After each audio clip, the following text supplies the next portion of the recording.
A young bride? Playing with fire? This isn't a cautionary tale. No. This is the best job ever. If you follow the rules. But first, here are the perks. You get free food and pay 0 rent. There is a dress code, but the uniform makes you look and feel like a goddess. The job is pretty straightforward too. Keep the fire burning! And the 5 coworkers you have? They're basically your besties. What? It's too good to be true? I'm gonna keep going, so you tell me. The job title is Vestal Virgin of Rome, and the contract runs 30 years. Is it too long? I don't know, I think it beats an unpaid internship by miles. Now if you're stuck on the virgin part, yes, your assumption is correct. Absolutely no romantic relationship with a man during your employment. But honestly, what's 30 years when you start the job at 6? Oh, haha, did you think I meant 6 a.m.? No, I mean 6 years old. Those were the requirements. Girls from noble families, ages 6 to 10. Once chosen, they became the priestesses of Vesta, the goddess in charge of Rome's sacred fire. So the Vestals had to keep that flame burning, because if it went out, Romans believed the city was in real danger.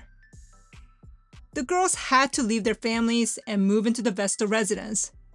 But don't go crying for them, because the Vestals, oh, they had it good. The Atrium Vestae was a luxurious 50-room compound complete with marble halls, gardens, a full staff, right in the Roman Forum. And you know what else they had? Heated floors. Not too shabby for 2,000 years ago. Vestals also received a salary, gifts, and something most Roman women didn't have: the right to own property. But the really unexpected perk?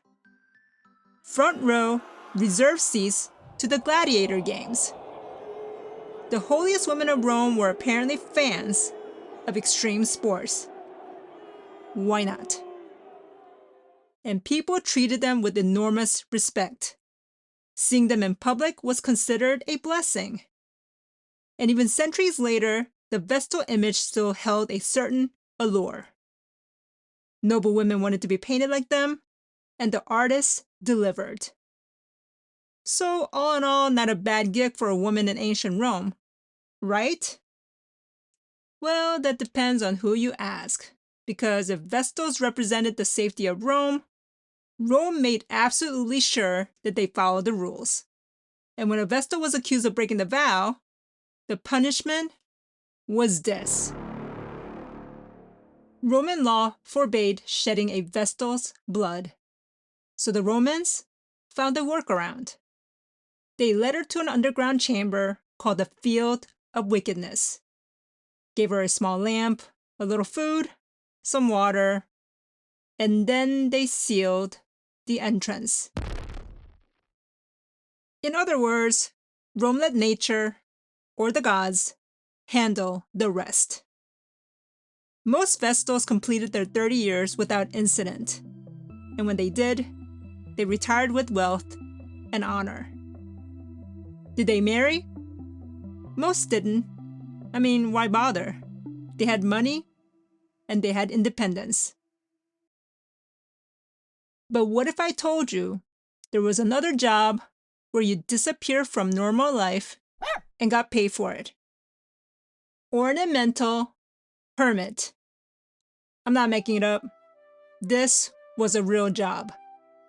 The rules were simple. You lived in a cave or a small hut on a wealthy person's estate. You had to look the part though. Long robe, long hair, long beard, and don't be cutting them fingernails. And also no to bathing, because body odor made the whole thing more authentic. Authentic to what, you ask? In 18th century England, rich people became obsessed with landscape gardens that look wild and untouched. Think fake Roman ruins, artificial caves, and crumbling towers. All so totally natural. And to complete the atmosphere, they added not a fountain, not a statue, but a hermit. Visitors strolling through the garden could stumble upon a hermit sitting in a cave, looking wise and contemplative. Some hermits even offered philosophical advice. Others just sat there looking mysterious. Apparently, that was enough. And the pay wasn't bad either. Some estates offer as much as £700 for 7 years of service. That's well over $100,000 today. Still, the job had one small problem. Living alone in a cave for years turns out is a lot harder than it sounds. The longest serving ornamental hermit lasted about 14 years. He was definitely the exception. Many lasted only a few weeks. When hermits kept quitting, landowners started replacing them with mechanical hermits. Eventually, they gave up on that too and just put up statues. Both were exceptional jobs, and if they still existed today, which one would you choose? For me, I'm gonna go with the heated floors.